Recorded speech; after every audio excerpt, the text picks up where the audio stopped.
चुनाव आयोग ने देश के 5 राज्यों और केंद्र शासित प्रदेश में होने वाले विधानसभा चुनाव की तारीखों का ऐलान कर दिया है। रविवार को चुनाव आयोग ने असम, पश्चिम बंगाल, केरल, तमिलनाडु और केंद्र शासित प्रदेश पुडुचेरी में होने वाले विधानसभा चुनाव को लेकर एक प्रेस कॉन्फ्रेंस कर अहम जानकारियां साझा की। असम, केरल और पुडुचेरी में एक चरण में 9 अप्रैल को चुनाव होंगे। वहीं पश्चिम बंगाल में 2 चरणों में 23 और 29 अप्रैल को मतदान होगा, जबकि तमिलनाडु में एक चरण में 23 अप्रैल को मतदान होगा।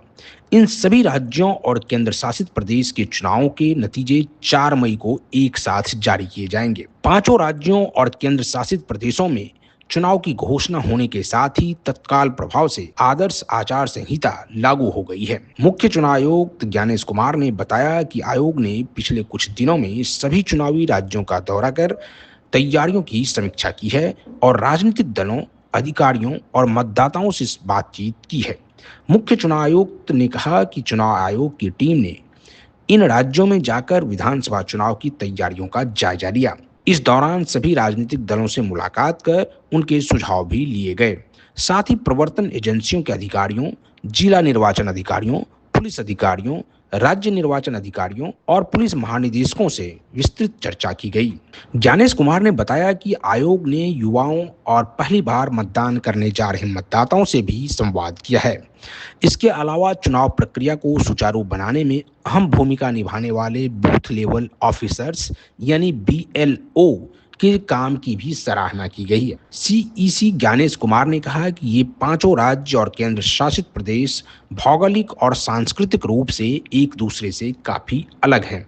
ऐसे में निष्पक्ष और पारदर्शी चुनाव सुनिश्चित करने के लिए विशेष गहन पुनरीक्षण यानी SIR कराया गया, ताकि कोई भी योग्य मतदाता वोट देने से वंचित न रह जाए और कोई अयोग्य व्यक्ति मतदाता सूची में शामिल न हो सके।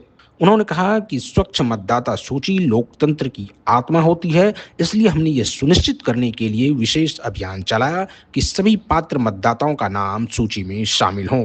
ज्ञानेश कुमार ने युवाओं से विशेष अपील करते हुए कहा कि वे अपने मताधिकार का गर्व और जिम्मेदारी के साथ इस्तेमाल करें। उन्होंने कहा, मैं युवाओं से कहना चाहता हूं कि अब आप एक बेहद महत्वपूर्ण जिम्मेदारी निभाने जा रहे हैं। अपने वोट का इस्तेमाल गर्व और जिम्मेदारी के साथ करें।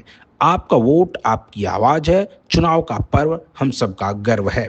चुनाव आयोग के अनुसार इन 5 राज्यों और एक केंद्र शासित प्रदेश में कुल 17.4 करोड़ मतदाता अपने मताधिकार का प्रयोग करेंगे। यह संख्या ऑस्ट्रेलिया, फ्रांस, दक्षिण अफ्रीका, जर्मनी और कनाडा जैसे कई देशों की कुल आबादी के बराबर है। CEC ने बताया कि इन चुनावों के लिए 824 विधानसभा सीटों पर मतदान कराया जाएगा। चुनाव प्रक्रिया को संपन्न कराने के लिए 2.19 लाख मतदान केंद्र बनाए गए हैं। इसके अलावा पूरे चुनाव को निष्पक्ष और सुचारू तरीके से कराने के लिए करीब 25 लाख चुनाव अधिकारी और कर्मचारी तैनात किए जाएंगे। सुरक्षा व्यवस्था को लेकर भी आयोग ने व्यापक तैयारी की है। मुख्य चुनाव आयुक्त के मुताबिक चुनाव के दौरान करीब 8.50 लाख सुरक्षाकर्मी तैनात किए जाएंगे, ताकि मतदान शांतिपूर्ण और सुरक्षित माहौल में हो सके। राज्यों के हिसाब से मतदाताओं की संख्या भी साझा की गई। आयोग के अनुसार पश्चिम बंगाल में कुल 6.44 करोड़ मतदाता हैं, जबकि असम में करीब 2.5 करोड़ मतदाता मतदान करेंगे।